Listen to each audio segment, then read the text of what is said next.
বিশ্বাস করেন, এই মাসুম বাচ্চাটাকে নিয়ে ভিডিও করার জন্য মিনিমাম 20 বার রেকর্ড করছি, মুখে কথা আসে না, তারপরেও চেষ্টা করছি। সর্বপ্রথম বলবো, আমরা লজ্জিত ফেনী জেলার মানুষ যে আমাদের জেলায় এই সমস্ত অকারেন্স হচ্ছে, আমরা নীরব দর্শকের মতো চেয়ে চেয়ে দেখছি এবং দেশবাসীর কাছেও ক্ষমা প্রার্থনা করছি যে এই সমস্ত অকারেন্সের বিচার আচার আমাদের জেলার মধ্যে আগেও হয় নাই এবং এটা দেশের মধ্যেই হচ্ছে না। কার কাছে কে ক্ষমা চাইবো বলেন? সারা বাংলাদেশেই তো একই অবস্থা, নারী নির্যাতন, গুম খুনের কোনো বিচার নাই। আর আরব দেশের মতো বিচার হইতো সরাসরি মারে ফেলাইতো দর্শককে এবং শিরচ্ছেদ করে ফেলাইতো। কয়েকটা বিচার যদি বাংলাদেশে সুন্দরভাবে হইতো আর এই ঘটনাগুলো অহরহ হইতো। হাইরে, বাংলাদেশে কি যে অকারেন্স হচ্ছে, কোনো বিচার নাই, কোনো বিচার নাই। যেই সরকার আসুক সেই মানে এই আইন শৃঙ্খলা বাহিনীকে ভালোভাবে ব্যবহার করতে পারে না, প্লাস আইনের সুশাসন দেখাইতে পারে নাই। আমার কথা কি যুক্তি আছে? আমি কি সত্যি বলছি? আপনারা কমেন্ট করে জানাবেন।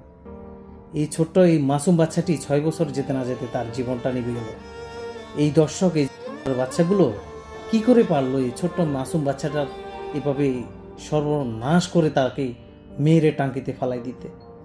আমি উদাত্ত আহ্বান করব ফেনী জেলা তথা বাংলাদেশের সকল আইনশৃঙ্খলা বাহিনীর প্রতি উদাত্ত আহ্বান করব, যেই এই ঘটনাটি ঘটাইছে, বাচ্চাটাকে যেই দর্শন করে তাকে মেরে ফেলেছে, তাকে পাবলিকের হাতে ছেড়ে দিন। দয়া করে তাকে পাবলিকের হাতে ছেড়ে দিন। আপনারা বিচার করতে হবে না, বাংলাদেশের আইনশৃঙ্খলা বাহিনী বিচার করতে হবে না, সরকার বিচার করতে হবে না। দর্শককে বাংলাদেশের আইনশৃঙ্খলা বাহিনীর না ধরে তারা সরাসরি পাবলিকের হাতে ছেড়ে তারা পাথর মেরে তাকে মেরে ফেলুক। কি বলেন আপনারা? কমেন্ট করে জানাবেন। বোন, আমরা খুবই লজ্জিত, কারণ আমাদের সবারই বাচ্চা কাচ্চা আছে। আমরা যদি এখনই যদি সচেতন না হই, আমাদের ভবিষ্যৎ কিন্তু অন্ধকার। বাংলাদেশে যে হারে দর্শন বাড়তেছে, যে হারে গুম খুন বাড়তেছে, যত অকারেন্স বাড়তেছে, কোনো বিচার নাই, কোনো বিচার নাই। আমরা বিচার চাই, আমরা বিচার চাই, আইনের সুশাসন চাই। সবাই আওয়াজ তুলেন, সবাই কথা বলেন, ঠিক আছে? আর যারা কথা বলতে পারবেন না, আমার মতো, আমাদের মতো যারা কথা বলে, তাদের ভিডিওগুলো শেয়ার করে সবাইকে দেখার সুযোগ করে দিবেন, যেন প্রতিবাদের ঝড় তুলতে আমরা সহজেই ঝড় তুলতে পারি। ধন্যবাদ সবাই।